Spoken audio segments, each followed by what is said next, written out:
There's been a lot of awkward conversations, particularly with young high school girls that I have had to share. And these have been conversations typically with just me and a young high school girl. I am, if you're listening and you can't see me, I am a ugly, white, middle-aged man. And I'm probably the furthest person in the world that a young woman might want to talk to about sex or anything to do with sex. I understand that. But there were some really particular questions that I would have to ask. A girl would say something along the lines of, he took me into a room and then he had sex with me. Well, I understand where that statement comes from, but if that is your evidence, I actually need more detail than that.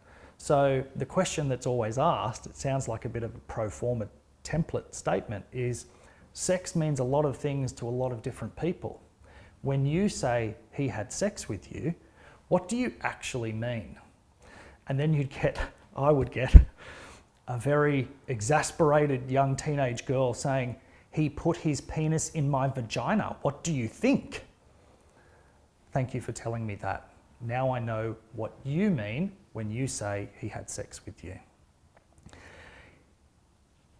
We have evolved. I think society has evolved and we're getting much better at having these conversations with children. You will naturally get some backlash to these conversations in schools. People will say, I don't want my children, my kindergartners talk to about sex. We're not. The conversations are around, you have a right to tell me to stop tickling you. You don't have to say right, but even if a dad is tickling his kids or an uncle gets into some roughhousing or whatever the case may be, if the child says to stop, I'm going to stop. And give the child the confidence to say that word, to know that that boundary that they have established themselves is going to be respected.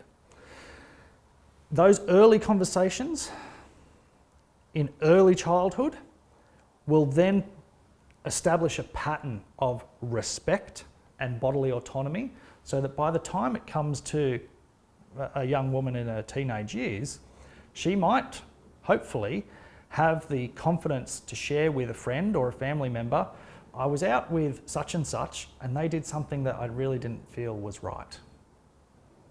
To have someone then go, yeah, that doesn't sound right. I wouldn't follow that up or go out with him again or whatever the case may be.